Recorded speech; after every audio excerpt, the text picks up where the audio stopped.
one they're getting at.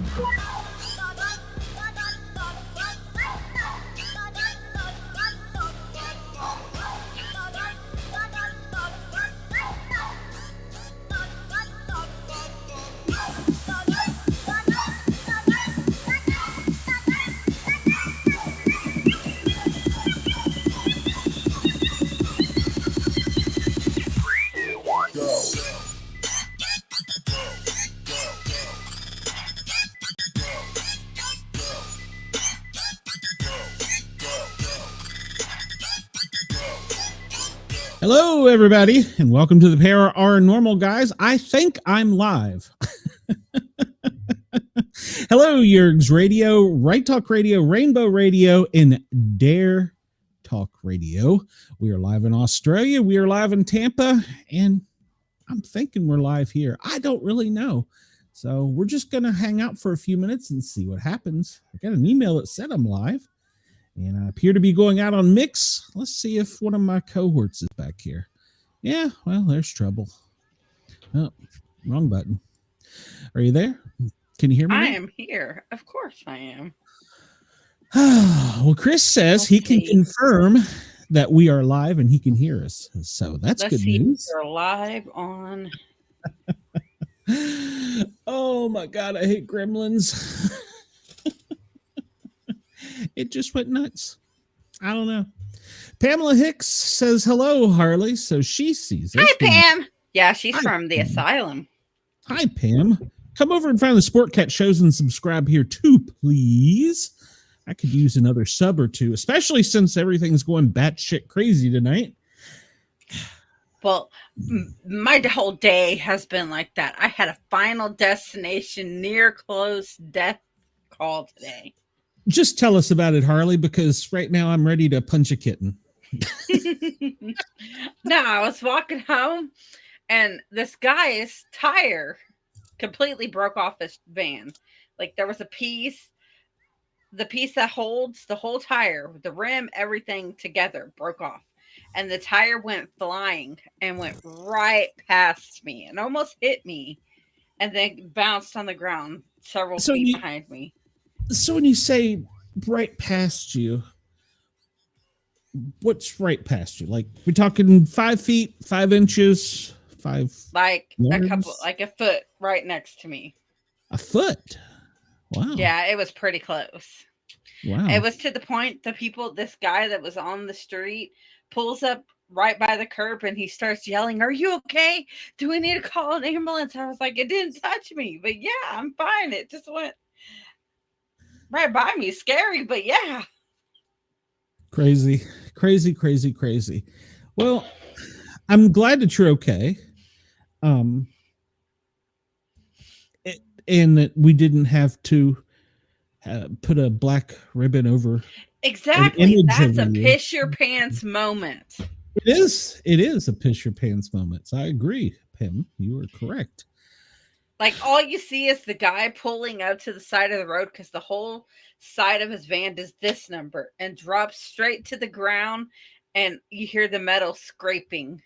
So did he get out and say anything or did he? No. Was he trying to figure out where his tire was? No. He was going through the stoplight as the tire just broke off. Was this like an old jalopy? I mean, like, a painter's van or something? I mean, was it anything? It just looked like a regular minivan to me. Oh, so a mom van nearly took you out. Wow. That mom van almost took out a mom. That would have been bad. So, well, I'm glad you're here. I'm glad it didn't take you out. Or maybe it did. The system glitched and this is alternate you. The black ribbon would have been made out of tire ribbon. Tire rubber. It's where the rubber meets the road. Well, I told my best friend, I'm not going to say her name, but she lives. Right? Well, I voice messaged her on my way home. That's okay. And she's like, have you been messing with the Annabelle doll too? Because you know how the guy who's been doing the tours for the Annabelle doll died. And she's like, Yeah. "Have you been messing with the Annabelle doll?" I said, Out of "No." nowhere. She Yeah. said, "Okay, Final Destination right there." Yeah. We should make a show about this. Yeah, that the Annabelle guy. Yeah, it was a guy. He did. He just suddenly died for no apparent I reason. told her it was the doll. The doll did it. He I don't shouldn't have mess with been those taking that dolls. doll. He should not have been I don't. taking that doll out of the case, moving it around, Yeah, doing anything with that doll. That doll was put yeah, in that case for a reason. yeah. I don't mess with those dolls. That and the one down in the Keys. Oh crap! That the boy doll, The boy doll. Robert. Yeah, I don't know. He creeps me out. Yeah. So no, I don't mess with the dolls. So My no. husband does not allow any Raggedy Ann dolls in this house at all because of that doll. Exactly, Pamela. Leave it alone. Yeah. And they said they're not going to cancel the tour of this doll. So now they have to find somebody else who's going to have the balls to go take this doll around. No, Chris. It's a doll of a sailor that's down in the Keys, and he's Well, creepy. there's the You should Robert doll Google it. too. The Robert doll's just as creepy, and it's just That's as one of the Keys. possessed as. Yeah, I that didn't one know you it was can't in the take. Keys. I think it's the one in the Keys. Just search for creepy doll in the Keys. Yeah, if you take its picture without asking its permission, your plane will crash on the way home from the Keys, or something bad happens. It's so yeah. I don't mess with the dolls. And we said that. I think I had an old Raggedy Ann doll, and I think it's still here in Mom's house in the basement. I need to get it and Well, send a when picture my of niece you. was little, um, exactly. But when my Yeah. niece was little, her great aunt, it's my husband's daughter, not daughter, my husband's sister's kid. Your husband's daughter. Wait a minute. Well, my husband does have a daughter. That's not mine, but that's my daughter. But okay, my husband's niece, her aunt bought her those big, oversized, almost human sized Raggedy Ann dolls that they kept. She bought her one of those. My husband was like, "That thing's not coming in this house because that's even more extra possessed because of how big it is." Just think if that one became possessed. I had a Human sized possession doll. I had a pink Tweety bird that I won for my daughter down in Orlando. We carried that thing around. Okay, our first guest is here. I guess she got my email, so let's just bring her out and see if she's had my creepy no, doll. no. Keep those creepy dolls away from me. Hello, Joni. How are you? Hi. Yeah, I had my ringer off on my phone, so I didn't get your email until I went to call you or write you and say, "Hey, what's going on?" So. Yeah, well, it literally just happened at Showtime, and I don't even know what it was that happened, but it happened. So it was the Raggedy Ann doll you have in your basement. Yeah, it could be. That's well, I used to be a musician, and I played with some pretty top Latin bands, and we started a show once, and this has happened to me twice. Once a speaker caught fire, a little tiny speaker that was behind me, it caught fire and started setting out sparks. The other time it was an amp. One of my amps caught fire and started putting out smoke. So, is that a paranormal thing? I don't know if it's paranormal, but it's certainly a close call. Good Lord. Yeah. Well, did you hear her story? Did you happen to hear it? Harley, tell your story. So. Well, I had a Final Destination near death moment. Because you know how in Final Destination, they all have some near death moment that's like traumatic, like the poles that go through the car and all that. Well, this guy was going through the stoplight today, and his tire completely broke off his car and went like a foot right next to me and then bounced right behind me. And I'm like, Final Destination moment right there. I'm locking myself in the basement. No, I'm not going out now. Tell me. Why would you go in the basement? That's where your Raggedy Ann doll is. Yeah, I'll go look for it. So Joni, we've had you on here before. How the hell are you? I'm doing great. Really good. Except it's kind of hot out there. I went for a ride today. My bicycle, my tricycle actually, and so it's my second ride of the season, and it's still risking rain, risking hail, and just hot as heck. Where the heck That's are how it you? was for me today. I went to a walk, and on my way home, it was like, hurry, because if not, the rain's gonna pour on you. Wow. And then when I get halfway there, the sun comes out and it's really muggy, and I'm like, so I'm sunburnt from the sun. Yeah. Where are you at, Joni? I'm in Denver. Oh, okay. Oh, yeah. You guys did have some crazy weather. I saw that. So yeah, but you guys are used to crazy weather. So It's been crazier. I mean, it used to be, May rolls around and I've got bicycle season. But nowadays, the rain can come early.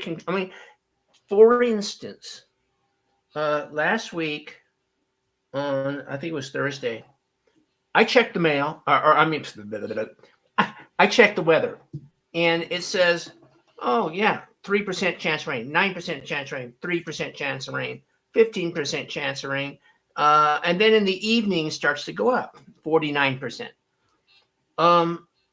I ride to work, and when I'm at work, someone says, the weather's coming in. I go, I know, it's later this afternoon.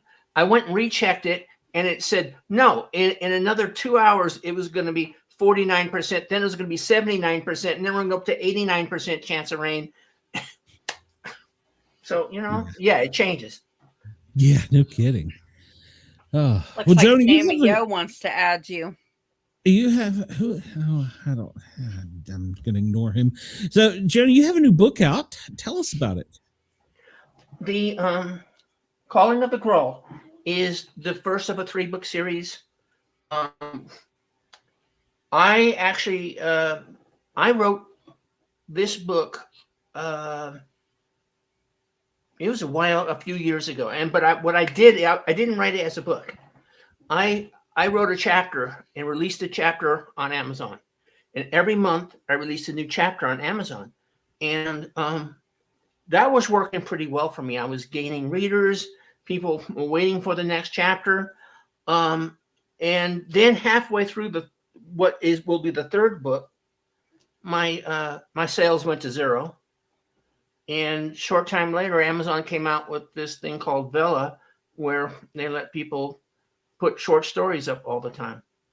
So because I did it a month at a time, each chapter is like a whole story. But then I do have certain, common themes going through it. The people, first of all, it occurs about 10,000 BC, 12,000 years ago. And the people, the Grull people, are peaceful people. They live in a valley. Nobody bothers them, and they're like completely ignorant of other tribes or other peoples because, well, for one thing, they're just hard to get to. But they live in this valley, and an unusually bad rain comes and floods the entire valley. And they have to pick up the pieces and as many people as they can save, and they are leaving. And they follow their chieftain, who's got visions from the ancestors. They follow him up to they're heading towards the high mountains, and they experience snow for their first time. And this is actually where the entire idea came from, because I was in a writing group that had a challenge, write 800 words about snow.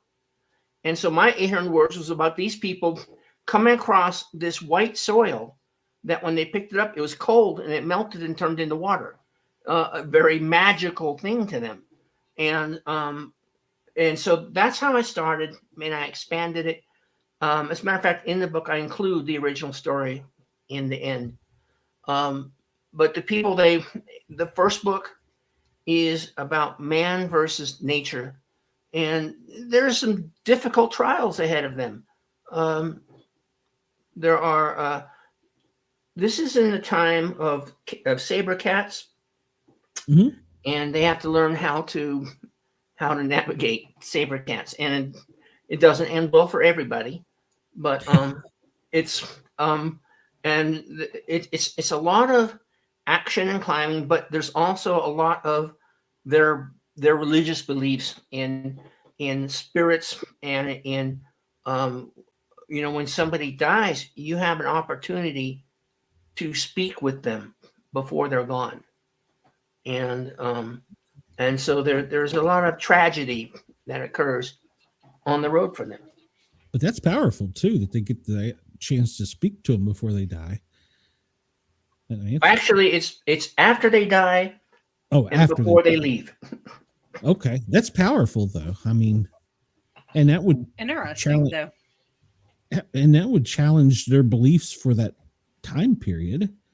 So, yeah, that's yeah, I can't imagine what it would be like the first time to experience snow in having never seen it, or that how did man, how do you put that to words? Because yeah, it's like frozen water, but you don't know it's frozen water. So And they're discussing, is it sacred? Can we walk across this meadow of sacred soil? Um, and while they're trying to figure this out, they have a child who's running a fever, and someone figures out, if we take some of the sacred soil and we rub it on their forehead, they feel better, and so they can come to the conclusion that this is good, and the spirits wouldn't put this here. The gods wouldn't put it there if they didn't intend for us to cross it. that is pretty cool. So now you say saber cats. Are there any other, I guess, prehistoric animals or? Well, I don't believe my people ran across them, but in that time period, we did have mammoths. Okay. All right. So the first few chapters, you included them in your book, or are they separate on Amazon? No, the chapters. The only chapter I still have on Amazon is the first chapter. People can read the first chapter, and it's 99 cents, the cheapest I can make it. They can read it, and if they want to see the rest of it, they can, go get the book. But so I think, if I remember right, it's about the first 12 chapters that made up the calling of the Grull. Okay. Amazon self-publishing, is that how you started this idea? Or, I mean, you said you had an 800-word project, but well, yeah, and I've been publishing on Amazon since about 2010. okay. So I always ask everybody that publishes on Amazon, do you like it? Because I've heard yeses and nos. I would love to like it. Good. Okay, I'm with you. I'm trying to find that success, and I've also put my books on Google, but I don't think anyone's seen them. I've hired a publicist to help me find readers, and that is working some. I'm seeing the readers that this month we're pushing 2 books to readers. That's what the publicist is doing, but I'm seeing 3 books that are being sold. So I hope that's a trend. I think I've got about 8 books out there now. Oh, wow.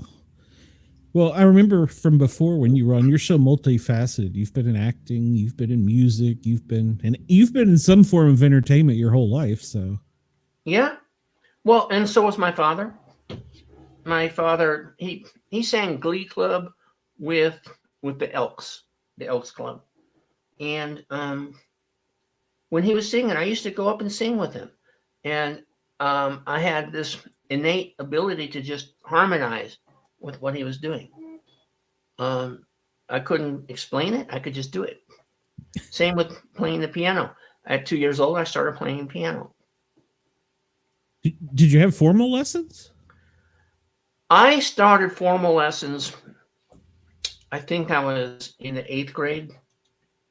And they didn't last very long because the formal lessons were dink dunk dink dunk, and I said, well, okay, listen, and I play some jazz.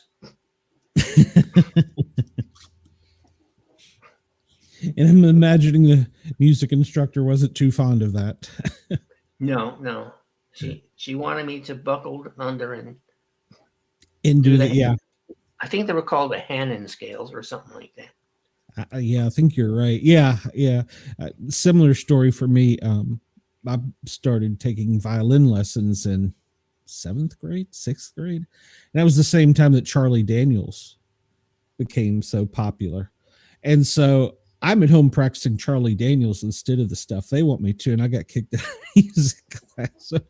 So, yeah, but I don't play it. So I'm lucky to play anything. So, well, I've always had a knack of picking up instruments and being able to play them, except for the trumpet. The trumpet hates me. I could not get real notes out of the trumpet.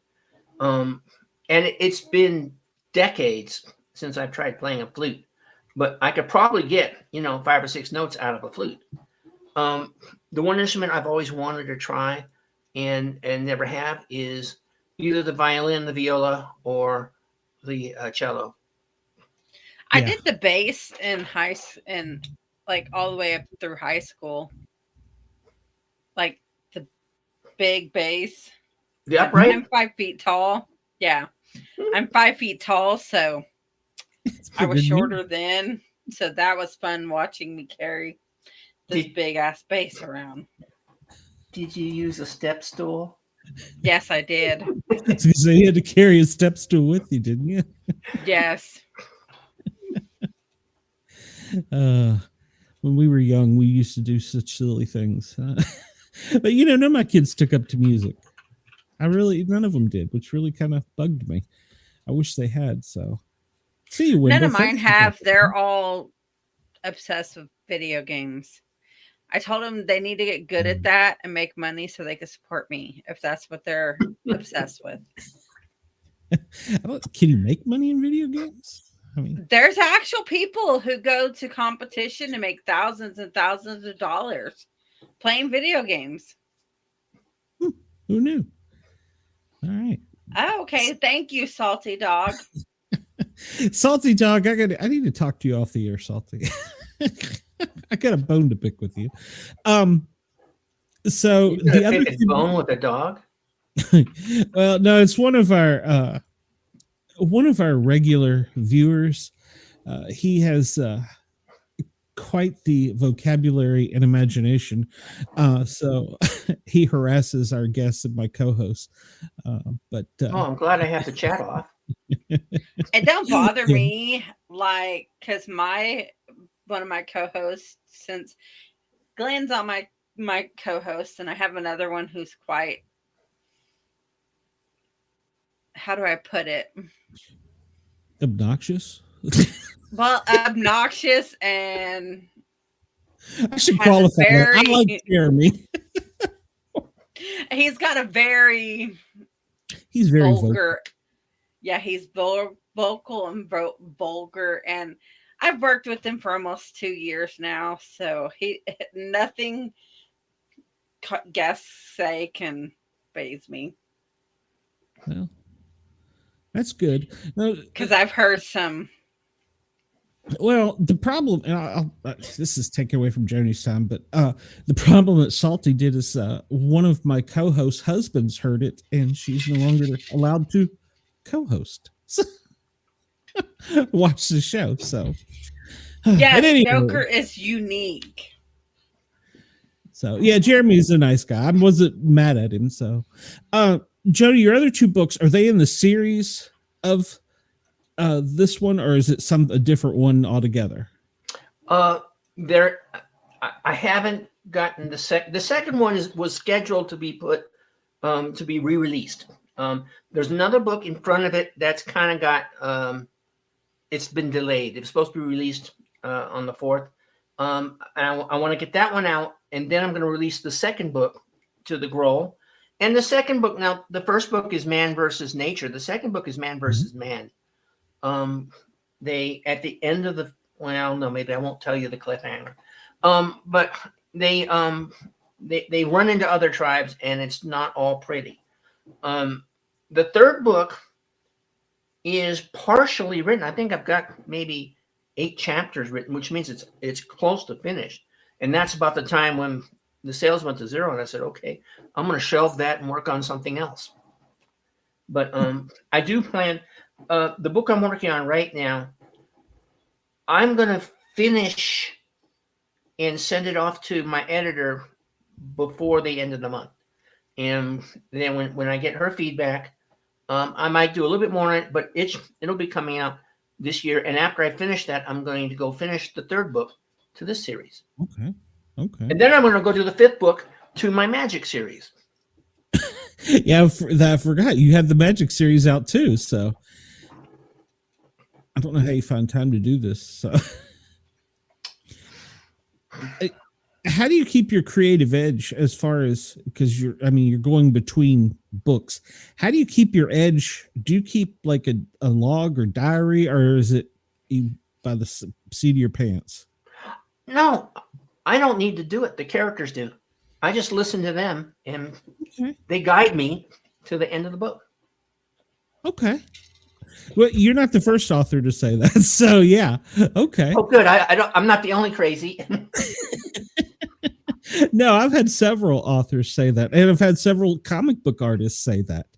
They're like, oh, I start with an idea. I know Bob's going to start here and he's going to finish here, but what happens in between, Bob determines. So I don't think I'm that creative. I have to be a little more structured. So I would have to keep a log of each character. I do start off with a outline that I tend to follow, but as the characters start having their own ideas, new characters get introduced that weren't in the outline. Things get moved around. The worst case I had was a book that was getting too big. I mean, I was already up around 140,000 words, and I wasn't even to the middle of the story yet. So I started dissecting it and turned it into 2 different books. And that's probably the biggest challenge I've ever faced. Was dissecting them up? Yeah, because as I went back to the scenes I'm already 140,000 words. So all the stuff I've written, some of it is leading up to what's going to be in the second book, and some of it's leading up to what's going to still be in the first book. So I had to find ways to take those out and move them across. Did you have to kill any characters along the way? No animals were killed in the second of the book. They were nobody harmed. Yeah. Well, and then, so when you turn this over to your editor, the one you got now, how does your editor, let me think how I want to word this. What kind of relationship or dynamic do you have with your editor? Because I've had some authors say, I get the reply back from my editor and I won't read it for 2 days, or I'll read it and won't say anything to anybody for 2 days. It's like a love-hate relationship. You love them, but you hate them at the same time. She's new. I've only worked with her once before, and it wasn't to edit the book. It was to help me write query letters and things. And I did that, and they were good. And I got nowhere, and I said, okay, I'm going to continue self-publishing, and I'm going to hire a publicist. So that was that whole train of thought. But she's still somebody I trust. And now I've already done like a dozen revisions where I've gone through it and fixed words and maybe changed something, put things around. Right now, the last revision I'm doing a little bit checking for things that don't make sense. Like I had a couple characters put a cover on their car because the car was bright and easy to see, and they were putting a cover on it so they could hide in the woods. And as I'm going through this on the 12th time, I'm going, wait a minute, they cannot sit in their car and wait for these other guys to come down the road if they've got the cover on the car. So I had to like finagle a few things in there. So, but that's what I'm doing now, and she's going to do basically a proofread. Okay. And then she's going to call her publishers and say, you got to see this, and then she's going to call, the movie studio and say, you guys got to see this. That's my thought. That's her job. So yeah, well, that's every author's dream, is to get onto the big screen. Yeah. So, but you've already done stage, so that would be awesome for you.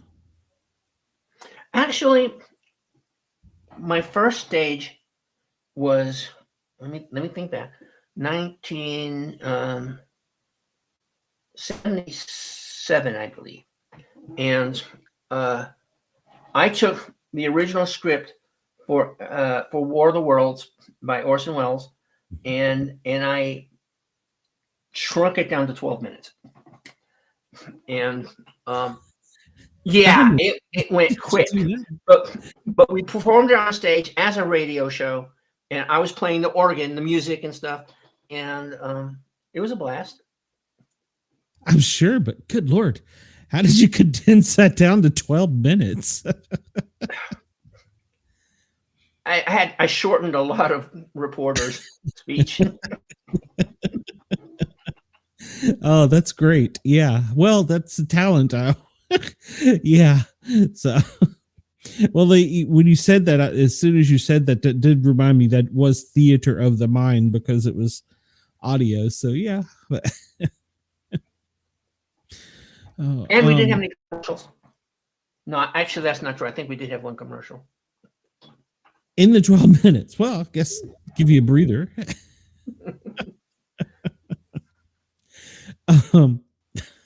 You amaze me every time you come on with you play the instruments. You've been on stage.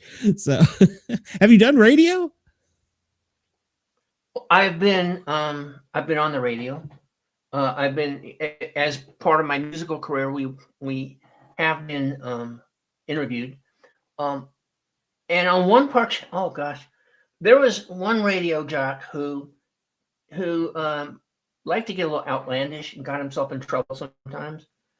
And he mentioned that I had a striking resemblance to a certain serial killer, and that got him in trouble. In fact, I think he ended up at a different station. Yeah, that's not a good way to treat your guest. So, well, you're on the radio now. You're on internet radio in Tampa. You're on Right Talk Radio, Left Talk Radio. Jörg's Radio has just started all these new channels, and we're kind of like spreading out to help him get some more listeners. You're on Rainbow Radio, Right Talk Radio. I think we may even be on the sports channel. I don't know why.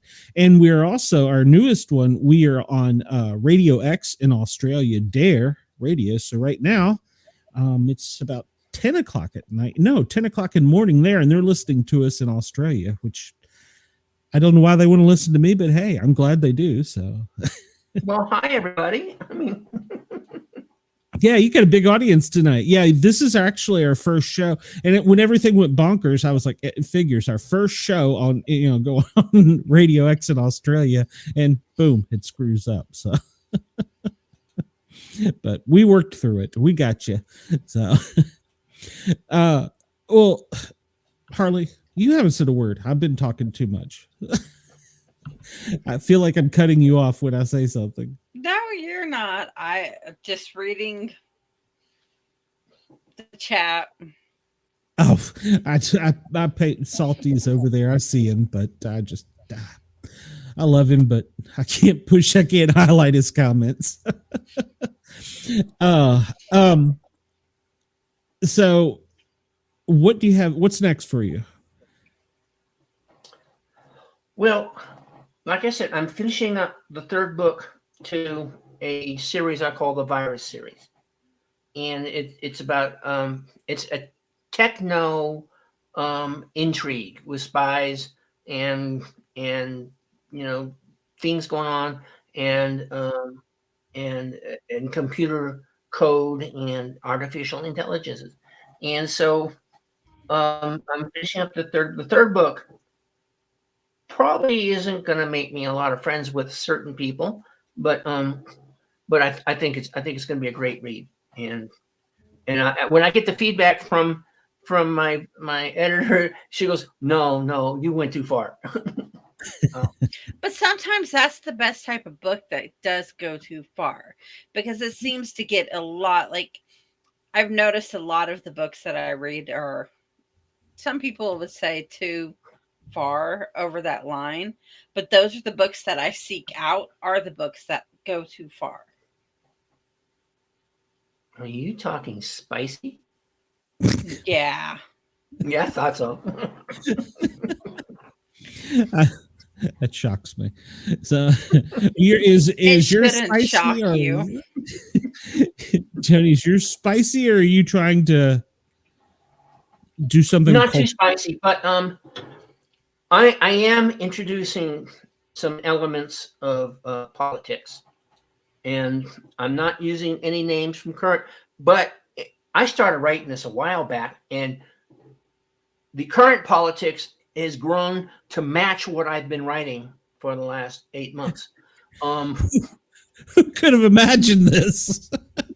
So, but I'm also another thing I'm doing, which is I think is I don't want to say unique, but is special. Is you like to have books where you've got a main character that grows, and by the end of the book he's learned something and he's improved himself. Well, in this book, I have two characters that are growing in completely different ways, and I'm kind of I try to only give the reader hints a little bit here and there, and let you get used to it and grow into it with the characters. So, but that's what comes next. Sounds pretty And awesome. the first book was called The Mother of All Viruses, which I wrote during the Iran War. Or was it Iraq? One of those. We've invaded and so the many. second It's book was hard The to Queen of say. All Viruses. But this was the I finally got a name for it. The Alpha and Omega of all viruses. Okay, So it's the beginning it'll and be the the end. I originally thought I was going to write 5 books, and then I realized they're all the same. It's all the same. That somebody does something, attacks the computers on Earth, the navies go crazy, and it's like 5 seconds from mutual destruction, and then somebody saves the day. And I thought, I can't just keep regurgitating that, so I put an end to it. Okay, so the virus gets everybody in the end, or do they become zombies? The virus. Okay. Didn't you say virus? I thought you said well, virus. I was going to tell you, but your audience is so big now. Oh, well, yeah. Sorry. I'm jumping ahead. Okay. One of the things I'm going to introduce that's not going to be popular with some people is that God has granted this AI, this digital creature, this digital being, granted it a soul. Okay. So that's one thing I'm going to introduce, and I'm going to introduce a theory for the universe, for how it begins and how it ends, and then it begins again. Interesting. Do you use AI now at all? I use AI in my editing. Like it's like a smart spell checker. So Yeah, I totally get that. I can't spell, so yeah, I totally get that. It's it's funny you said that. I read an article earlier tonight. I think it was Popular Mechanics, and it was talking about what if aliens, ET, is actually AI, and it had a pretty compelling argument. I was like, huh, I never thought of that, and I'm carrying this little alien around in my pocket. Well, yeah. have you ever gone and Well, had a they conversation like with to, your phone in your pocket, and then later on ads for what you're talking about pops up on Facebook or Mhm. Yeah, your phone stalks you. almost. My fiance and I have had conversations, and all of a sudden noticed that everything we're saying was popping up in a script on Facebook. Now I was able to delete it and get it all out of there, but yeah, that would have been uncomfortable. Yeah, there's I think we're going a little too far with it. And like, well, you were talking about politics. How did we get where we are? I mean, it's not just politics, it's AI, it's politics, it's the world. So I think my generation, Well, yeah, I, the question, how do we get here is a good question, but where do we go from here? Um, you know, can we actually survive as a nation if we don't have farm workers? Um, yeah. and the notion that we're going to put people who are on Medicaid out there to pick, lettuce is ridiculous. Come on, they got to get their walkers in gear. We need some corn. Yeah, no, you're right. But then they also do stupid things. Like I saw an interview where one of the top brass said he got off the phone earlier with the soldier on the moon. And I'm thinking, what? and Where does they that want to come give from? everybody who has autism, which this really bothered me because I'm autistic. They want to give us all trackers and a Fitbit and make us wear it. What? Yeah. Are you serious? I hadn't Yeah. heard that one, but I'm And they autistic want to start a also. registry for everybody who has autism to go onto so they could track us and know where we are. What? That's Well, crazy. of course, that's because we'll never play baseball. I only played softball. We'll never write a poem. Oh, I've written a lot of poems. What else did he say? Oh, we'll never pay taxes. I have paid so many taxes. I'm Yeah. still paying taxes. It's Oh, two yeah, things you yeah. do. You die and pay taxes. So hey, speaking, you said poet. Today's Take a Poet to Work Day. So does anybody take you to work? So I saw that earlier. No, Sorry, I'm filled with all kinds of stupid little tidbits of facts. So I am going to call my boss and demand he has to take me to lunch. that's right. So some people think ET being AI is BS. Just an FYI. I don't But know. I'm in Ohio and we eat the cats and dogs here. Remember that? Well, No, they taste good. Not really, but that's what they're saying is that's what he said. We eat cats and dogs here. It tastes like chicken. I don't know. Yeah. my therapist is a little upset with me that I said, well, my fiance and I are planning on maybe getting a homestead and eating rabbits. And she went, you can't Rabbits eat are bunny good rabbit. Did They you are. say rabbits? Now they taste like chicken. Okay, you said rabbits, right? Yeah. Yeah. Yeah. No, I think I've had rabbit. I'm pretty sure I have, but yeah, okay. All right. Well, you're going to have a lot of rabbits. That is not hard. Do you know how much they procreate? Like they reproduce so fast. One doe will give you 50 bunnies in a year. and you're filling your freezer with organic meat. And if you have 2 does and 1 buck, you'll be giving away rabbit. And if you don't separate the does and the bucks early enough, there's going to be a pair that's going to have babies at only 6 weeks old, and you're going to be, you're going to have rabbits climbing, up the walls. You're going to be, it'll be a swarm. A lot of rabbits. This is not a story you envision telling tonight, I'm sure.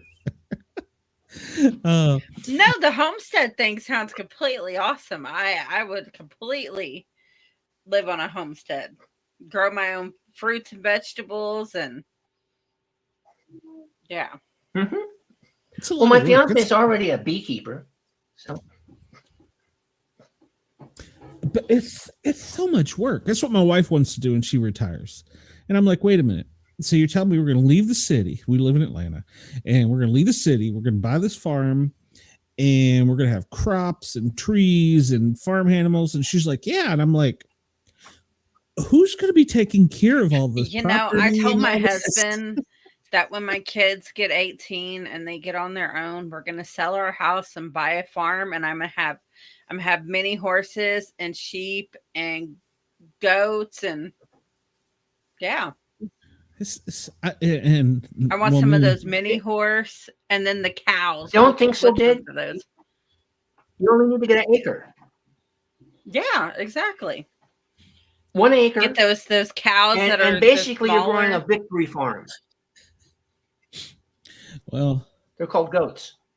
Mrs. Sport No, they have cows that are like, they're big cow, like big and popular right now. I forgot what they're called.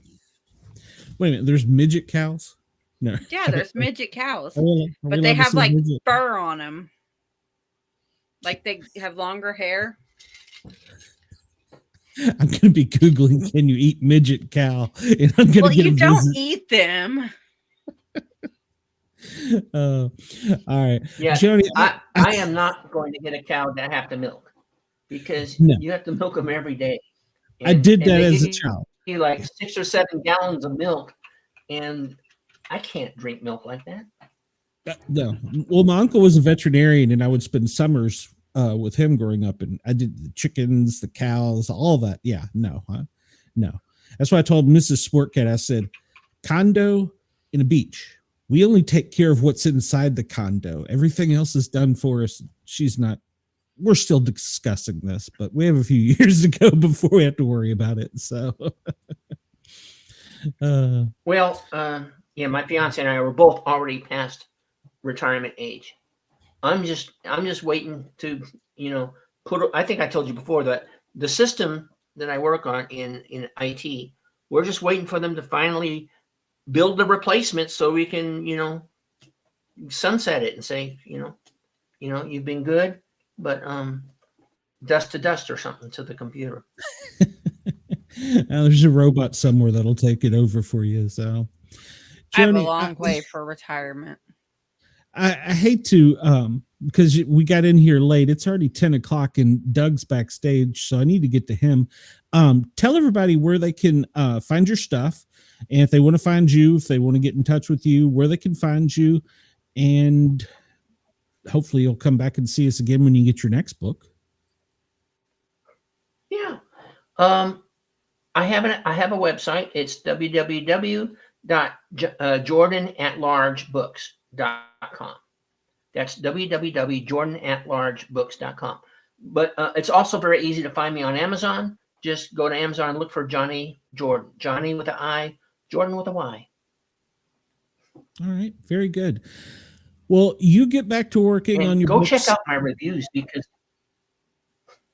are they good? No, say go check my reviews because they are good. Okay. All right. I don't mind doing that. We'll have to look you up. So, yeah, well, I've got tons of books I want to read. I'll add it to my list. Joni, have a great night. Come see us again soon, and get busy working on that other book. It's not going to write itself. So, and I got to get busy getting those next 2 out. Yeah. Thank you very much for having me. Yes, ma'am. Thank you for coming on. We're glad you're here. So we'll see you soon. All right. Bye. All right. I'm glad she came in. Oh, I guess I may have pushed the button a little too soon. I'm sorry, Joni. I'm glad she came in, even if we were a little bit late. Our next guest, Doug Lawrence. He has written a book that actually sounds pretty dang fascinating because he's talking about the next pandemic could be grief. So let's bring him out. Doug, welcome. How are you? I'm doing all right. Thanks very much. Sorry, we're running a few minutes behind. We had gremlins. I don't know if you heard me tell Joni, but we had it started a new system and we went live in Australia and everything just went gone. Technology has a way of doing that. Gremlins. So. Yep, gotta love them. Well, the one tonight was real. I told earlier. I said, "Talk. I got to go punch a kitten." I'm so bad. I'm a perfectionist. So, Doug, tell us a little bit about your background because you are a grief counselor, correct? Yes, short grief mentor is probably a closer terminology. Yeah, grief counselor would sort of suggest that you've had some formalized training where mine's all come from lived experience. Okay. All right. So your book, the title of it gets me because you say the next pandemic, grief. Set us up. Tell us about that. Silent pandemic. The silent pandemic. It's slippery trying to get away on me. So where this came from was the book before that, You Were Not Alone, touched on mental health and mentoring and how mentoring could play a role in the support structure of mental health. And so I just continued that or carried that theme on. And what had happened was, and it wasn't planned by any stretch of imagination, was that a lot of the content for grief, the silent pandemic, came as a result of the interactions my good wife Deborah and I had, where she ended up in 2021, she lost the battle with cancer. And so I drew a lot of motivation to write the book, but more importantly, a lot of the content came from some of the lived experiences that we went through. And one of the things that stood out the most was that, that was at a time frame when you couldn't even get in the hospital to visit any family members or anything like that. And that was what we were faced with. But what was interesting was that, the COVID was still rampant, and they labeled it with the term that it was a pandemic. And yet, if I counted the number of people that were in the hospital that were going to either were suffering from grief or were going to be suffering from grief, there was no comparison whatsoever. And so I thought, I'm going to write a book so that people get an understanding of what grief is all about and how they need to create a coping strategy to deal with it. And that, we need to help others who are going through that suffering process. Absolutely. Yeah, that was a long answer. Yeah. No, that's great, because that was I want to try and think, it was a dark, almost medieval time for us because I worked in public safety. I was a paramedic firefighter, and you're absolutely right. I mean, there were people standing outside of hospital windows with whiteboards communicating with people inside the hospital, and it was sad. And there were people that there were floors we couldn't go on and things nobody but staff could. And you're right. So many people. And it was like a darkness that was just in the air. I mean, It was a very strange time. It was almost like a reset for society, I think, in some ways.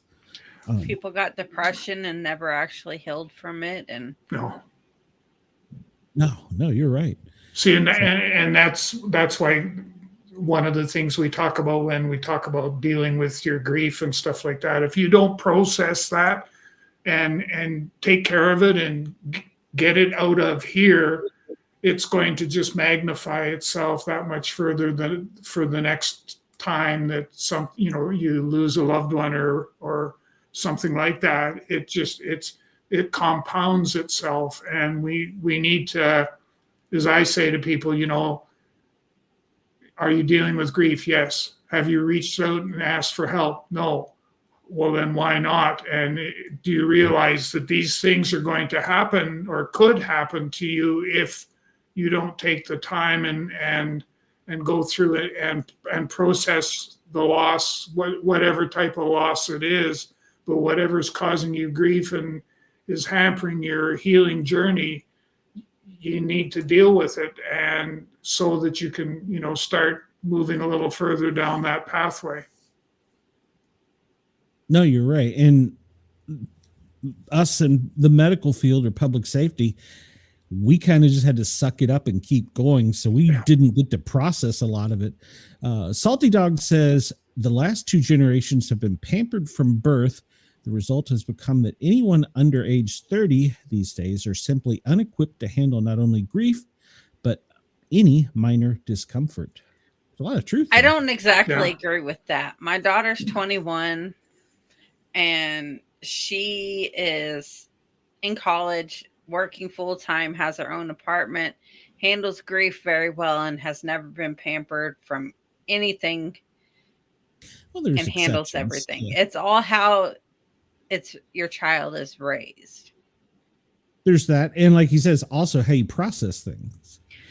Well, I mean, and you got to think too, a lot of the generation now from like 2021 up until here recently have been doing everything virtually because of the fact that they could not leave their house. Yeah. So that alone made them where they don't know how to communicate. They don't know how to socialize. They don't know how to do anything that they need to know how to do to function because of the pandemic that hit and stunted everything.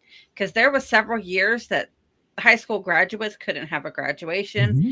They had to do it virtually. My daughter was almost in that generation to where she, luckily it ended right before, but they still had to wear masks to go across the graduation line, but they were they did a virtual prom. How are you going to do a virtual prom? I still don't understand that, but that's a different note. Yeah. But that pandemic stunted them. Yeah. It really did. And there's a lot of people that are still dealing with that period of time, not just in the ways you're talking about being stunted. I mean, dealing with grief because so many people passed during that time. Oh, my grandmother passed away from COVID, and my bonus daughter and her mother has long-term COVID. So they always will have that effect, all the effects from it. Yeah. The thing I find most alarming is you go to the grocery store and you're standing in line and people are talking about, oh, did you know that Sally passed away? Oh, what did she pass away? Oh, she had cancer, and she put up a good fight and all that. And then you go from there to someplace else and the same story, the same message. And yet we still, where I notice it the most is I'm part of some support groups, and the story is the same no matter where you go or what you're doing or anything like that. The story is the same, and it's the fact that people are grieving, but people don't have the coping mechanisms in place to be able to deal with the grief. And so consequently, just like I said earlier, it compounds itself. And society makes it very hard to be able to get the help needed for grief and depression and stuff like that, because there's such a big, what's the word? There's a big stipulation. That's not the word. There's a big thing against, people look down. Stigma. If you're saying stigma against people with mental health issues and depression, and so they're afraid to reach out for help. I mean, I know personally I have issues, and there's times I'm messaging Glenn and I'm like, hey, I'm having a day. I need to talk. Yeah. And sometimes it's hard to know who you can and can't talk to with issues, because you got to worry about, okay, so is this person going to go and talk to this person and make it worse than what it is and tell this person something completely different? So sometimes it makes it hard to go. And sometimes you're not sure if your conversation with that person triggers some of the darkness that they're dealing with. Because I mean, like right now, my husband's fighting cancer. He is in that 1% of males who get male breast cancer. And that's very rare, because only like 1% of males get it. And by the time they get it, it's a stage 3 or 4. My husband was a stage 3 when they finally got it, and they removed the tumor. And we're in the process of dealing with all that. And so luckily I have a few friends that I could talk to. Luckily Glenn's one of them, about everything going on, because it's not easy dealing with it when your husband is angry because of this. And he's a veteran, so a lot of his issues he has stem from serving his country. Mm-hmm. Yes. Well, and there's also chemo brain will make you angry. So well, he won't have to have chemo. Luckily, they're going to do hormonal therapy. Okay, good. Thank God, because I've seen the side effects of it, and my grandfather went through chemo, and he was never the same.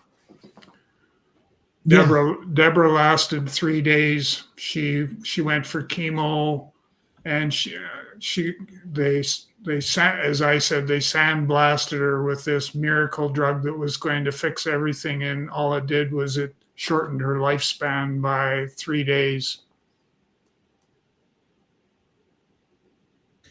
Yeah. I worked in a cancer clinic for a while. I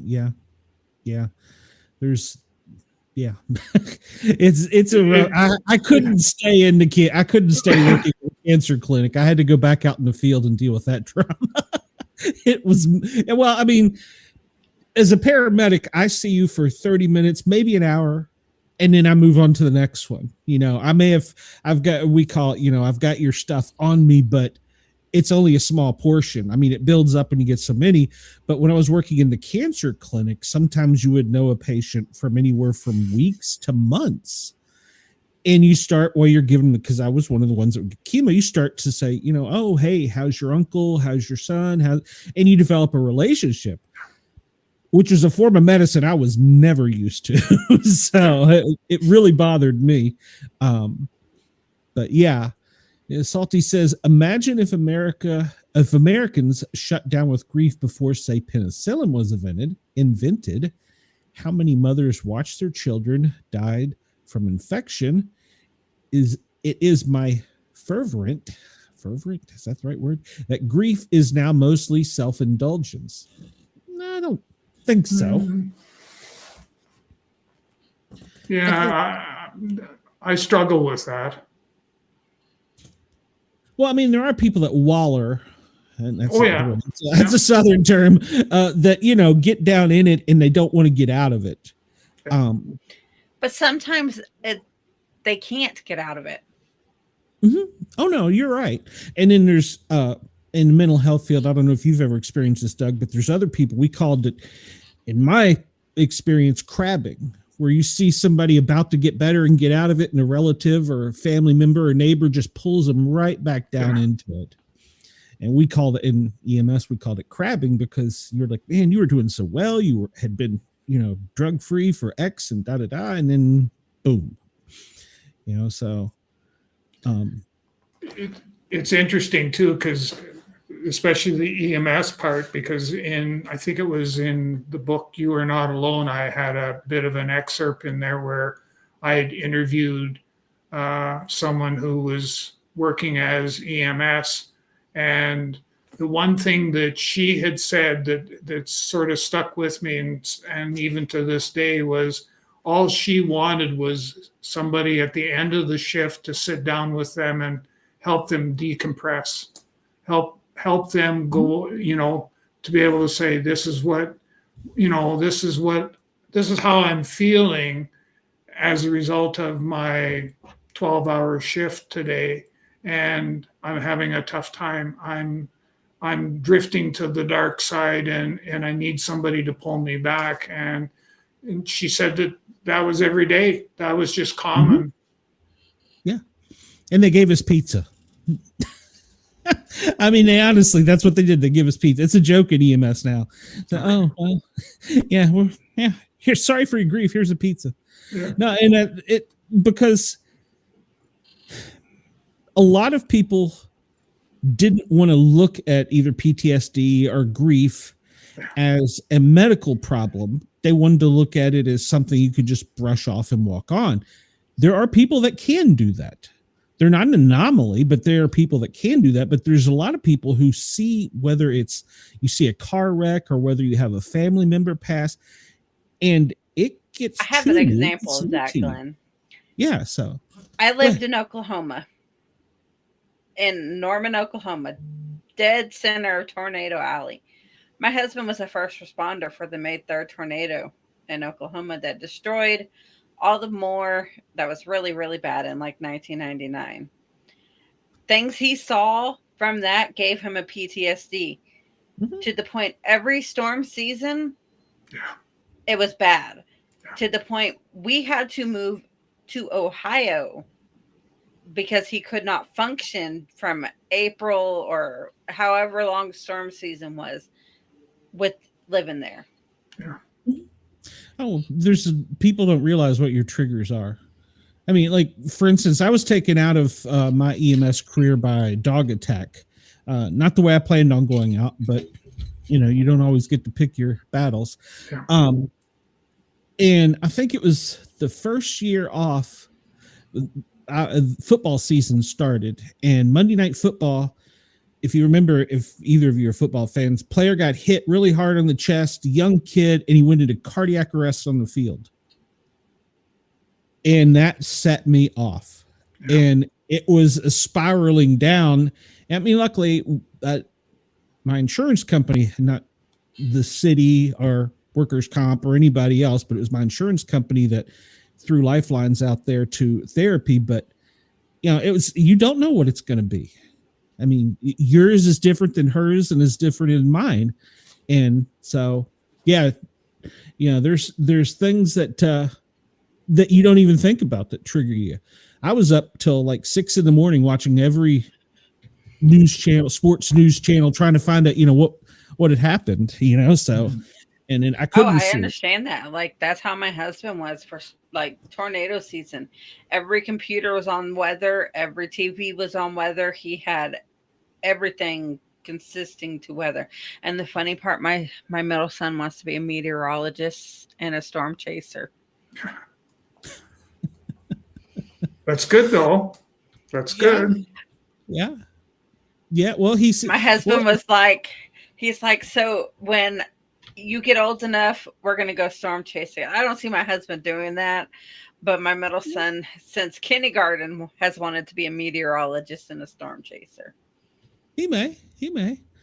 I mean, what are some of the ways you suggest in dealing with it, Doug? And then I have a follow-up question about that. I want to know if you've ever worked with hospice. I have not. No. Short answer, no. Okay. So what are some of the ways? I don't think I could do that profession, work with hospice. No. No, I couldn't. Those people who work in hospice have big hearts to be able to do that. Yeah. Or they drink a lot. So I'm like, yes. I mean, I found that doesn't work. It doesn't. The drinking a lot just doesn't do it. No, the drinking, drugs, What are some of the best coping methods that you've got experience with? The one that stands out the most for me is just having somebody that I can talk to. So somebody who will listen and hear. And if they have walked in those shoes before, that they're comfortable enough to be able to share that, and to be able to get the message across that what we talk about is confidential, stays between us, and you can feel, I want to be able to create that safe place for us to have this conversation is a large part of it. So most of it is relationship based, more so than anything else. And when I look back, I think that COVID didn't do me any favors in that it stunted or slowed down the interaction that people wanted to have. No matter who you were, you were basically just kind of pushed off to the side, and life goes on. No, you're right. It was one of the jokes at EMS that if you died in a car wreck, the autopsy or the death certificate said you died of COVID. Because I mean, they were just rubber stamping because there were so many. Yeah. Like the scenes of the victims that were in the bags that they showed that were laying on the ground reminded me of like The Walking Dead in the beginning when they come out and see all the bodies laying there. Deborah, we weren't married yet, and she unfortunately drew the short straw when I was Royal Canadian Mounted Police officer. I was stationed in a small rural community in northern British Columbia, and ended up, there's a whole lot more to the story, but ended up having to had a death by suicide, and ended up having to transport the body in a body bag like you had talked about. So ended up transporting it 8 hours in the middle of winter, 40 below weather, to the closest morgue for an autopsy, and gave you a different perspective on life. And what it was an experience. Deborah got to see what it was like to actually be the wife of a police officer in a small community, and the fact that, albeit maybe just a little bit at the beginning of our relationship, where she got to experience what trauma was all about, and how she was going to have to figure out how she was going to manage it, and on top of it all, provide me with the support I needed.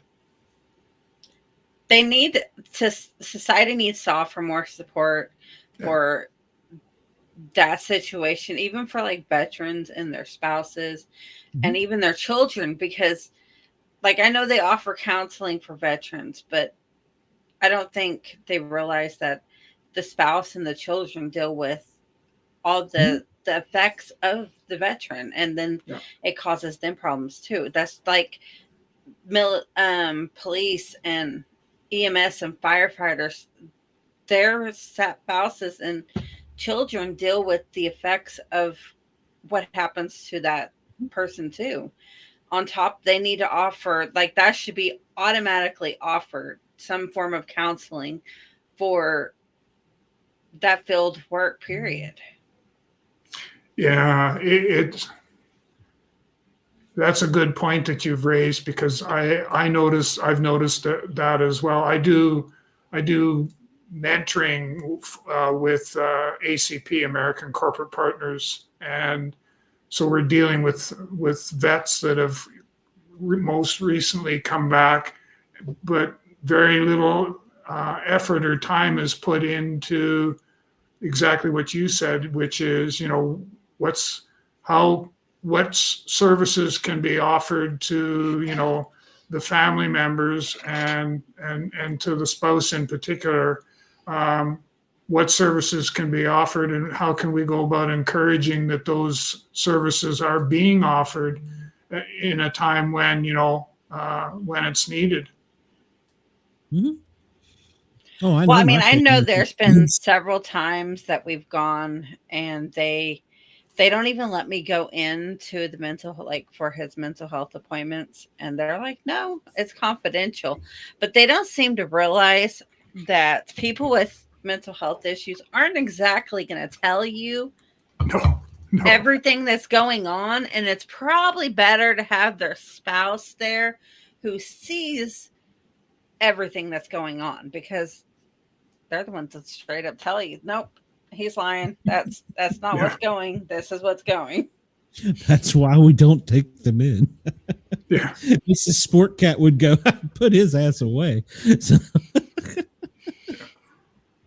I joke, but she actually worked in the mental health field for a while she was doing some of her nurse training. But yeah, but no, you're absolutely right. They don't prepare you. And had she not been, speaking about Mrs. Sport Cat, had Beth not been in the health field, I don't know that she could have dealt with it.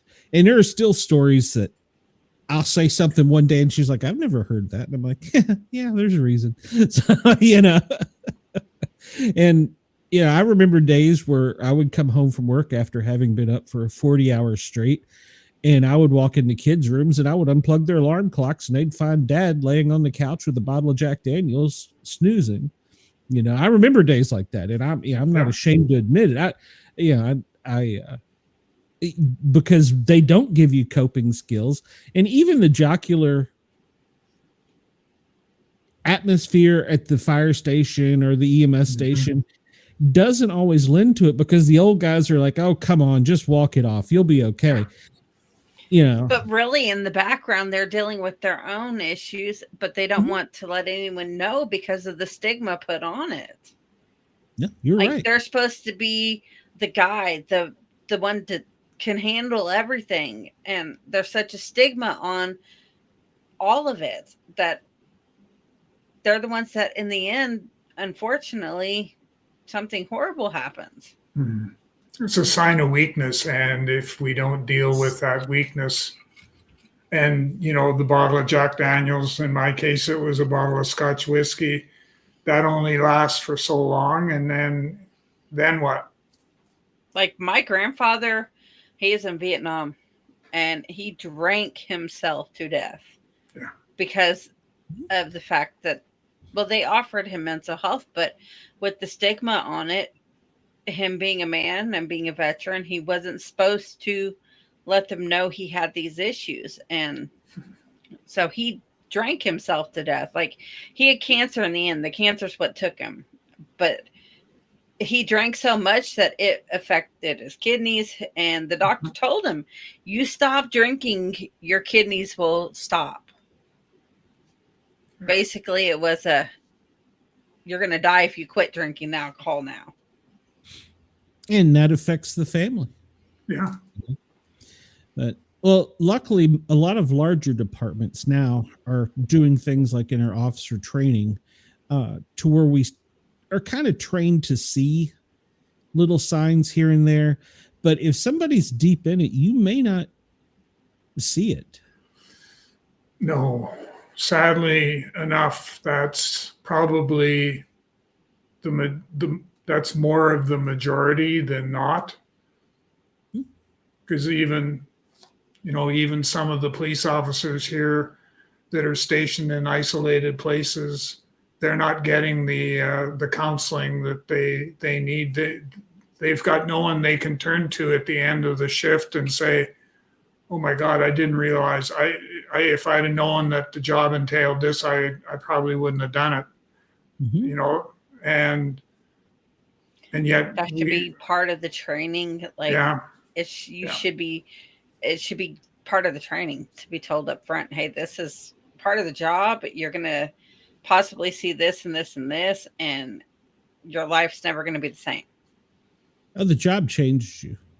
It really does. It changes you. So, and I was a paramedic. Well, I was an EMT and paramedic instructor. And that was one of the things I told students. I said, you may think you know what you're going into, but you don't. And this is your time to get out without any shame. You're going to see, you tell them stories and things, and that's a normal day. and we would have students. I worked for a private school, and the owner would come to me and goes, "You're running off students." I said, "No, I'm saving their life," because they would quit, after hearing some of these stories. And I said, "No, I'm saving their life, because if they can't handle it in class, they're not going to be able to handle it on the field." Yeah. So, and it's rough. I mean, and right now, worldwide, we're experiencing a shortage of not just first responders, but medical workers in general, because of the grief, because that nobody helped the COVID people that were locked in deal with it. Yeah. And a lot of people, they were going home and like having to quarantine in garages, and sometimes not even being able to go home to their families. Oh yeah. Yeah. And when at the beginning, and all the deaths that they saw. Yeah. At the beginning, it was so they were in quarantine us like that. Oh, you came in contact with a patient, you're quarantined. And so I was isolated from my family. I was isolated from my second family. And then towards the end of it, they were realizing they were shutting down whole stations. They're like, "Oh, no, you'll be all right. Just put on this mask, wear gloves. You'll be fine." So, but yeah, so, but it isn't just COVID. I mean, it's mental health. Grief in general. And it can come from a multitude of ways. The reason I asked you, Doug, about hospice is I just had an experience with hospice. My aunt entered hospice back in May, June. Maybe. Yeah. And then by the end of June, she had passed away. June. And it was by dementia. And even as a paramedic, I have a hard time figuring out how you went from my normal, healthy Aunt Mary to suddenly this.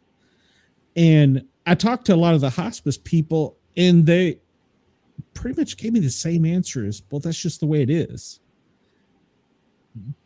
That's how my grandfather was, because at the end he had Alzheimer's and dementia, and he didn't even know who my grandma was, and he was married to that woman for 60 plus years. No, it's just, dementia is a terrible disease. But I mean, as a first responder, I've seen and held many people's hands while they're dying, but this was more intimate, more personal. And I found that dealing with it was almost as if I was dealing with a stranger, if that makes sense. Yeah. And I don't know, and I've told my counselor, I said, I don't know that I have ever, if I'm ever going to process it. So maybe I'm weird. No, you're not at all.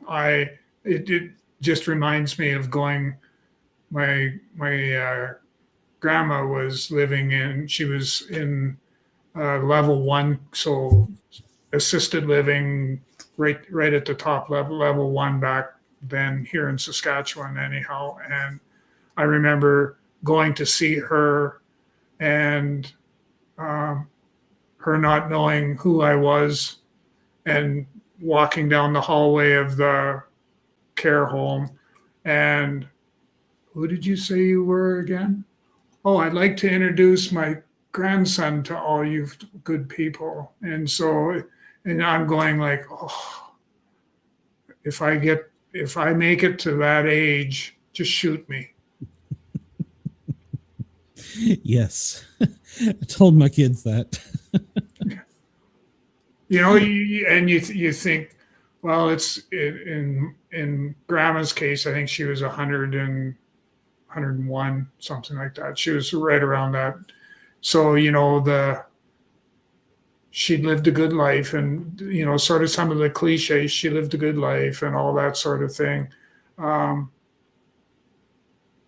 But the big thing was that, she'd lost some of that ability, the cognitive ability to be able to sort of connect the dots, to be able to say, I think that that's my grandson, but I'm not sure. And I don't want to say any, so you go through a number of different ways of looking at it. But, for family members, going and visiting those who are dealing with, illnesses, old age, whatever, that can be a traumatic experience just by itself. No, absolutely. Absolutely. I agree. Like my mom, it tore her up when her sister, her entire life they were together, didn't recognize her, so yeah, I get That's that. why when it got to that last, like right before my grandfather passed, my grandma kept saying, bring the kids to see him. I said, no, he's already gone. That's not my grandfather. And I'm not bringing the kids to traumatize them to see that. I was like, he's already gone. Mm-hmm. I went through the same sort of thing with my mom's mom, that they told me what she was in the hospital in a bed, and she wasn't doing well. And my last picture of her in my mind was my healthy grandmother joking and laughing and all that sort of stuff. And I had basically said, I have a memory and I want to hang on to that memory. And as a result of that, I'm sorry. And I said it to my mom. I said, I'm sorry, Mom, but I can't force myself to go and see Grandma when I know I have an image in my mind of what she probably looks like. And I don't like that image. I want to hang on to this other one that is more in line with what I remember and what I recall. And that's what I did. And it made it, I don't know, for me, it made a difference. Is it chickening out and sort of, not necessarily putting the right things in the right places at the right time?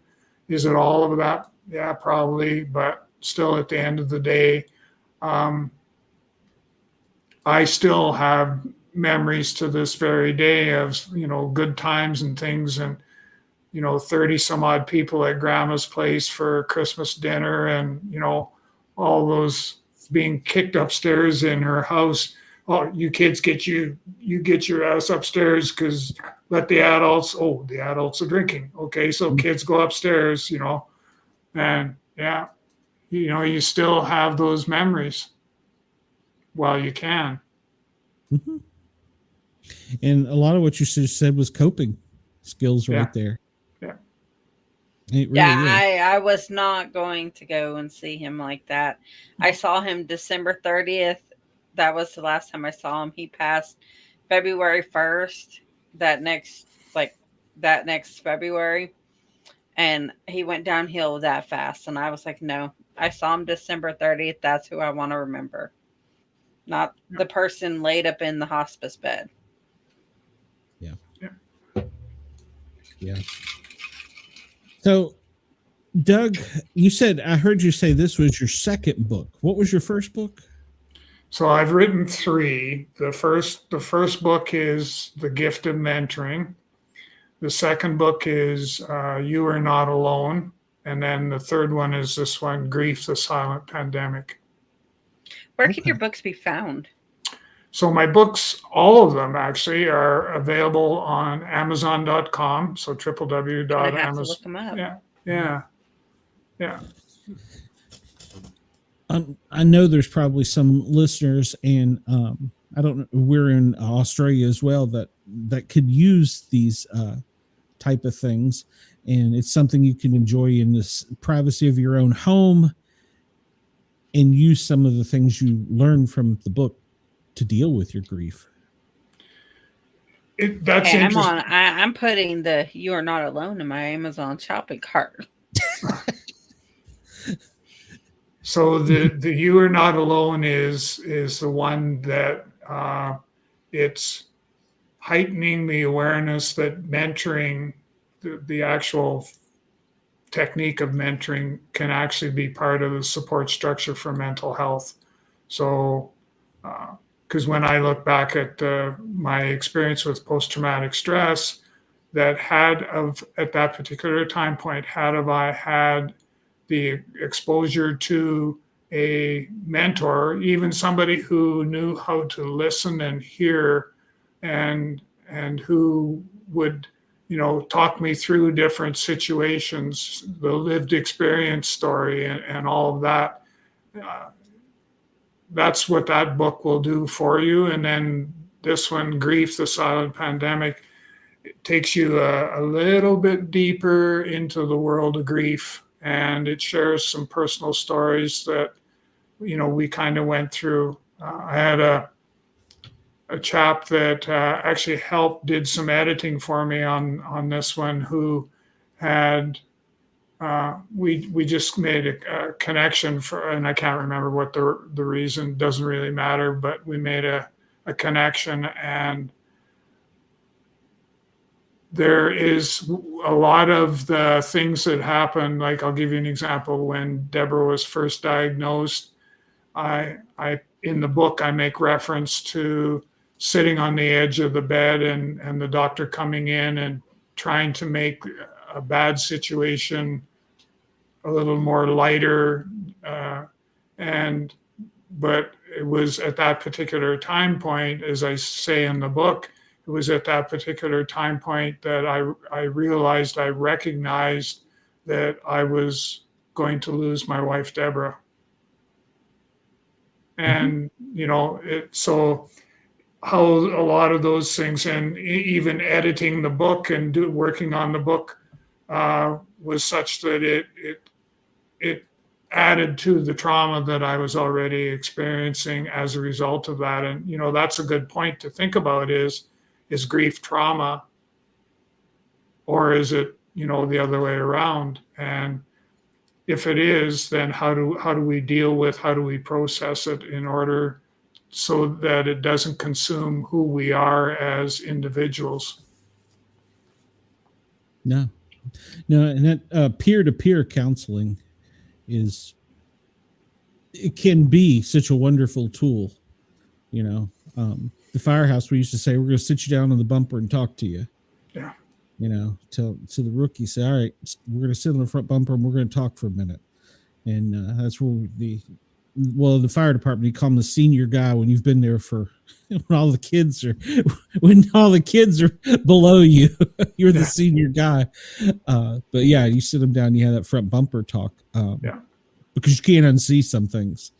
So, and that moment you're talking about, I have been with a doctor, working in the oncology clinic, that said that. And I've heard so many patients say it feels like a train just hit me.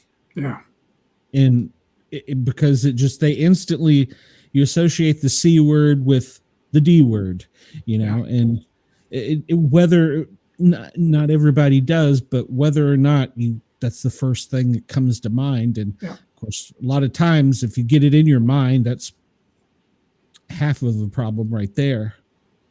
Well, and that's a good point, for our listeners as well, is that if you think negatively, I had to do this with my mom when she got diagnosed with cancer.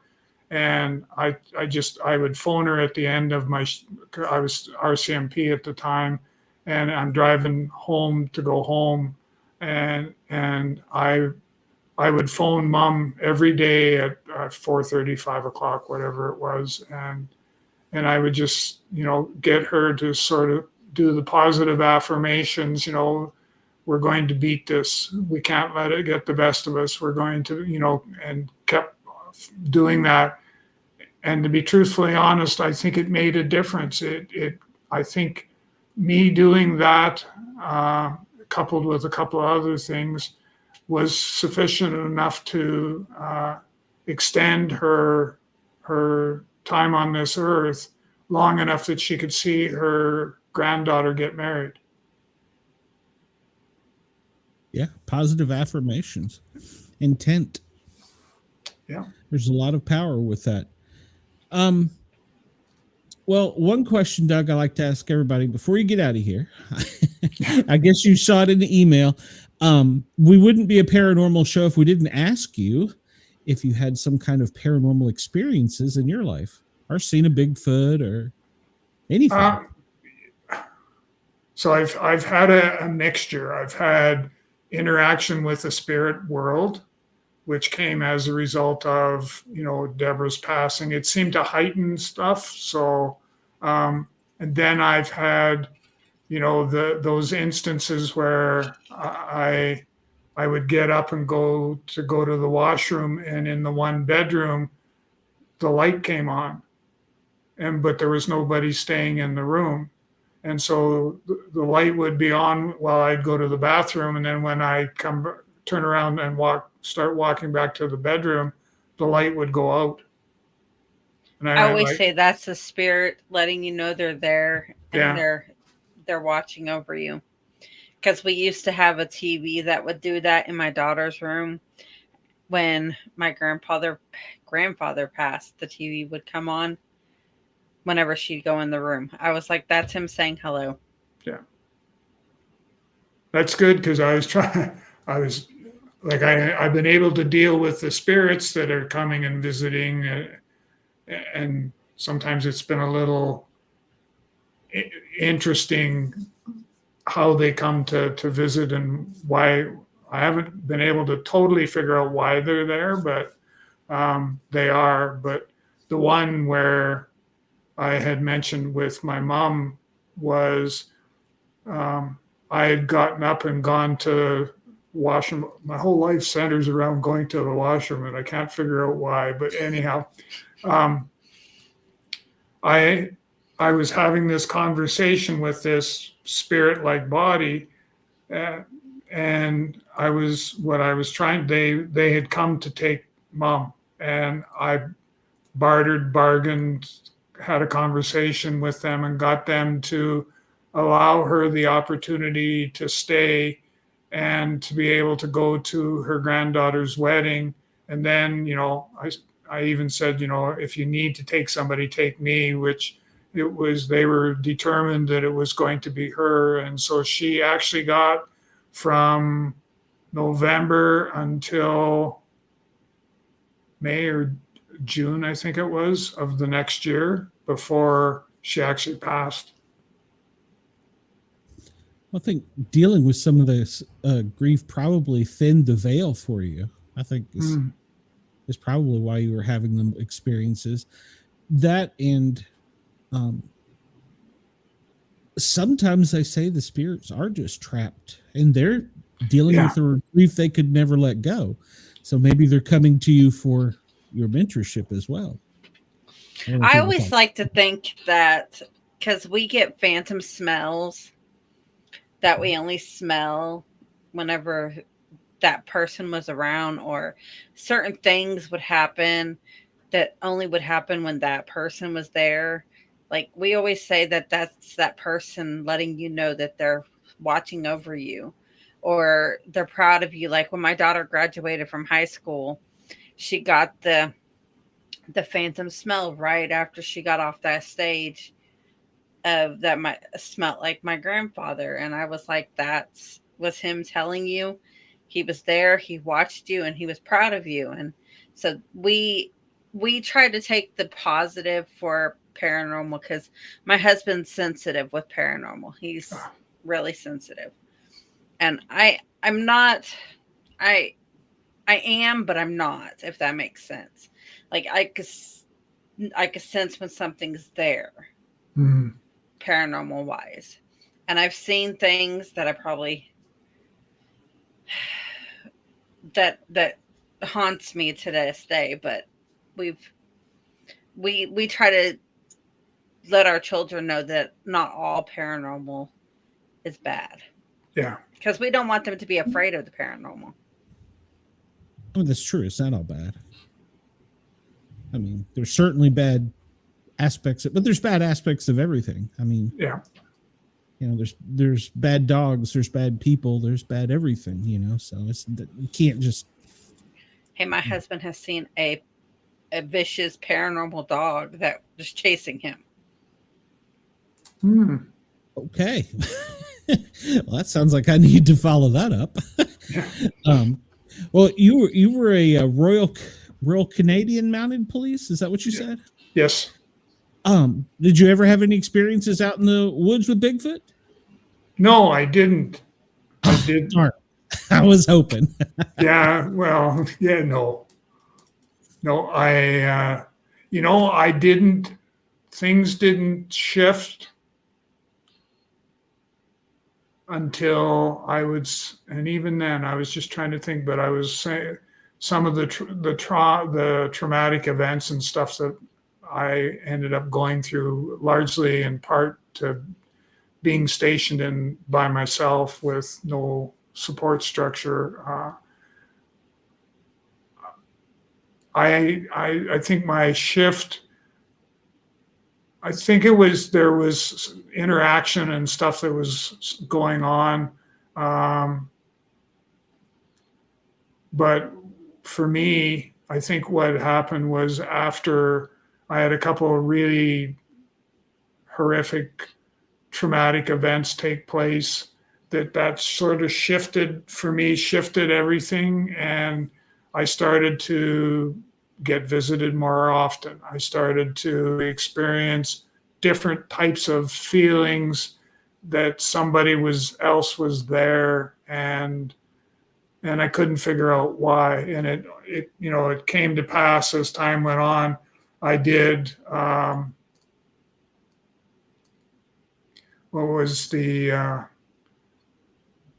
past life regression. I knew it would come to me sooner or later, and I did. I ended up spending a couple hours with a hypnotherapist, and we did past life regression, and that kind of brought a little bit of clarity and stuff to what I was experiencing. And then for the grief part, what I do recommend to people is that if you're really struggling and having a difficult time and you didn't get proper closure, that you should think about spending a little bit of time with a psychic or a medium, and work and just giving that place of safety for your loved one that you just recently lost, to give them a chance to be able to get their closure, but also for you to get yours as well. That was a Well, long answer. They do say trauma does open your third eye. Yeah. Yeah, no, I I agree, and I'm sure you saw things on the streets you could never unsee. So yeah, I agree. Well, Doug, we're about to run out of time here. Are you working on another project? Well, I've got a couple that I'm kind of playing with a little bit. One is it's been suggested that I need to write book number 4. So I'm collecting my thoughts. One of the things, and I throw this out there for your listeners as well, is one of the things that we're talking about is to write a book that speaks to grief, but more importantly to the spiritual aspect of grief, and how, depending on where you are with your spirituality, does that have an impact on how you deal with grief and how you process it.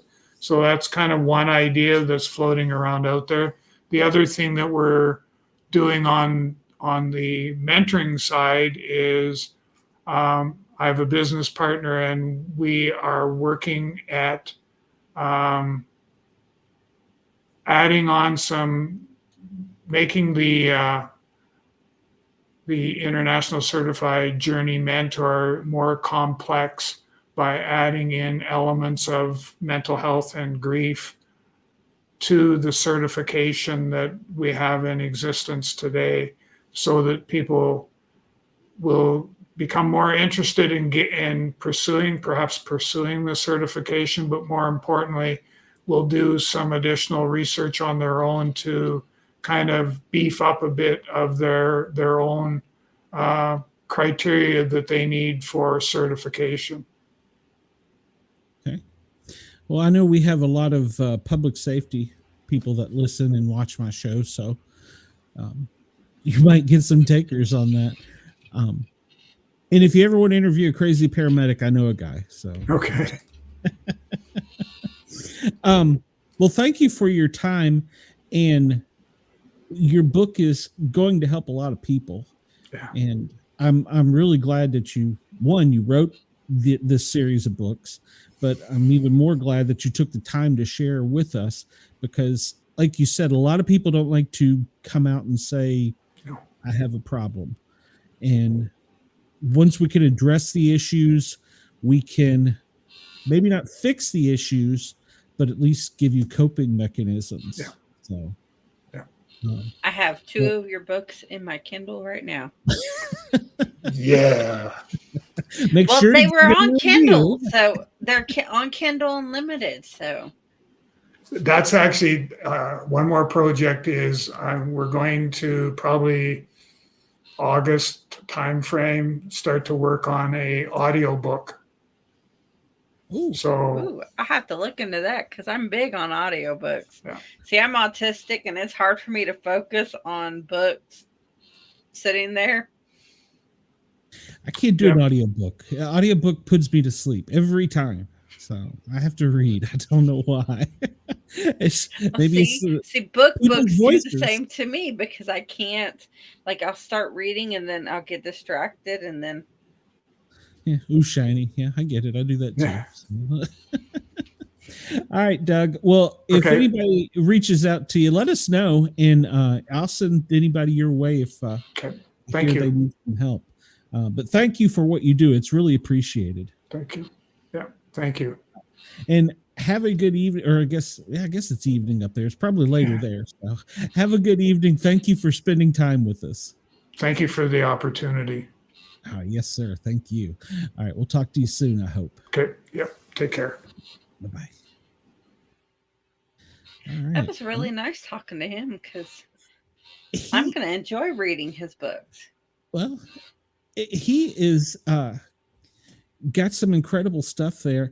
And anyone that is listening or watching, for that matter, please check him out. And by all means, if you need to cope with some type of grief, address it, get some help. If nothing more than reading his book starts you down that path. So, Yes, 2 of the 3 are on Kindle Unlimited. well, there you go. So, I'm not sure who we have next week. I'm a little scatterbrained tonight because nothing is working like it should. But I want to thank Dare Radio in Australia, and to anyone listening, please come over and find us on YouTube, the Sport Cat Shows, and give us a like, a thumbs up, a follow, a share. We really could use it. We're trying to get monetized, so please and come don't over and forget do the that. Asylum with Harley also. Well, yeah, and there's her The too. Asylum with Harley and Joker. Yeah. So there's her station or her show too. So she does different things than I do. I do these weird things. So We do weird things too. Yeah, it's just not as weird as me though. So, but I'm special. What can I say? We had a great chat tonight, and that was awesome.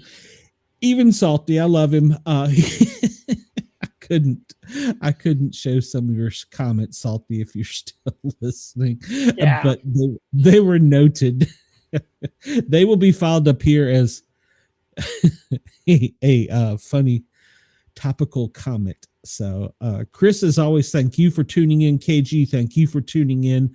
To everybody in Australia, Yerg's Radio, thank you guys. Rainbow Radio, we appreciate you for letting us tickle your ears, and we will see you guys. Well, the Sport Cat Daily Gazette is tomorrow, so we'll be live overnight in Australia, so you can hear us there, and of course 1 to 3 Eastern on the East Coast. I have my silly little show. Anything you want to plug, Harley, before we get out of here? We are doing Saturday, the Craigslist Killer, and tomorrow night, remember, we're talking Big Brother. Oh my God, I totally forgot that. I needed to pimp that on Australia radio. Yes. Tomorrow night, the big chat, we will be going over the Big Brother US show right after live eviction. So who's it going to be? Oh my gosh. I know who I want it to be. So Yeah, me too. And we will be talking about all the live feeds. Oh my gosh. oh yeah, I hear you are there for the tea. So, I knew you would be. I told you. What did you get me hooked on here, Glenn? It's my summer trailer park trash. So I love Big Brother. So yeah, make sure to check us out tomorrow night. It'll be around 10 o'clock. We will be talking everything Big Brother. And in fact, I recorded the episode, so I got to go watch it. So the Wednesday night episode, it was taped, so we're okay. Everybody have a great night. We'll talk to you soon.